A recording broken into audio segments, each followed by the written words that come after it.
السلام عليكم ورحمة الله حبايبي الحلوين، عاملين ايه؟ وحشتوني كتير كتير. انا ماما نونا، والنهاردة هحكي لكم حكاية جديدة.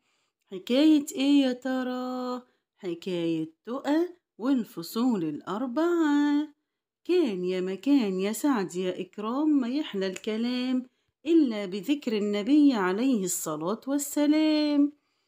أيوة، برافو عليكم. كلنا نقول يا حبايبي عليه الصلاة والسلام. كان في بنت شطورة، كان اسمها تقى. كانت بتحب ماما وبابا كتير، وكانت بتسمع الكلام. تقى كانت مرتبة جدا يا حبايبي، وكانت بتحب مدرستها كتير خالص. واليوم اللي كانت بتبقى غايبة فيه كانت بتزعل قوي. تقى دايما كانت بتجيب الدرجات النهائية في المدرسة، وأصحابها كلهم والمعلمين بتوعها كانوا بيحبوها علشان هي كانت بنت مؤدبة. في يوم من الأيام تقى راحت المدرسة، وقاعدين كلهم في الفصل، وكانت المدرسة بتاعتهم موجودة. راحت تقى قالت للأبلة بتاعتها: يا أبلة رحاب. قالت لها: نعم يا تقى. قالت لها: أنا عايزة أعرف إحنا في فصل إيه؟ راحت قالت لها: يعني أنت مش عارفة إحنا في فصل إيه يا تقى؟ قالت لها: لأ. قالت لها: طب يلا كده نسأل أصحابنا. ها، يا رؤى، يا آدم، يا نور، من عارف فيكم يا حبايبي إيه هي الفصول الأربعة؟ راحت رؤى قالت: أنا يا أبلة، أنا يا أبلة عارفة يا إيه هو فصل الشتاء. قالت لها: طب يلا قوليلنا فصل الشتاء ده إيه اللي بيحصل فيه؟ قالت لها: فصل الشتاء يا أبلة بتبقى الدنيا تلجي جدا، وبتنزل فيه المطر، وكمان الطيور بتهاجر وبتمشي بعيد عن الأماكن اللي فيها سلوج واللي هي برد جدا، وبتروح للأماكن الدافية.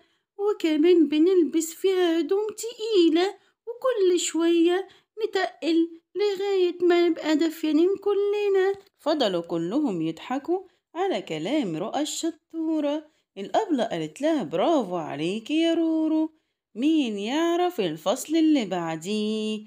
تقى رفعت ايديها بسرعة وقالت لها: أنا يا أبلة افتكرت الفصل اللي بعديه هو فصل الصيف. فصل الصيف بيبقى الجو حر جدا، والناس بتشغل المراوح، واللي عنده تكييف بيشغله كمان، وبيبقى فيه أجازات على طول، ودايما بنتفسح وبنركب الملاهي، وبنروح البحر على طول، وكمان بنلبس فيه لبس خفيف، وبيبقى فيه البطيخ الجميل اللي أنا بحبه. راحت قالت لها: برافو عليكي يا تقى. آدم رفع ايده وقال: أنا عارف فصل الربيع. قالت له: يلا يا آدم قول. قالت له: فصل الربيع هو أجمل فصل، الجو بيبقى فيه جميل قوي، وكمان الأشجار بتثمر هي والورود، وفيه فواكه كتير كمان بتبقى موجودة. وفصل الربيع ده دايما نشم فيه الروايح الحلوة. قالت له: برافو يا آدم. جت نور قالت لها: يا أبلة يا أبلة، أنا عارفة الفصل التاني. قالت لها: إيه هو يا نور؟ قالت لها: فصل الخريف. فصل الخريف أوراق الشجر كلها بتقع وبتنشف، وكمان بيبقى فيه دايما الناس بتزرع فيه، وبيبقى فيه أتربة ساعات، وساعات بيبقى الجو حر فيه، وساعات الجو بيبقى فيه حلو، يعني هو بيبقى فصل متقلب. قالت لها: برافو برافو يا نور. سقفوا كلهم لبعض، والأبلة قالت لهم: كلكم شاطرين، واحنا كده يبقى فصول الأربعة هي ايه يا حبايبي؟ هي الشتاء والخريف والصيف والربيع. برافو. وتوتة توتة، خلصت الحدوتة. تصبحوا على خير يا حبايب ماما نونا.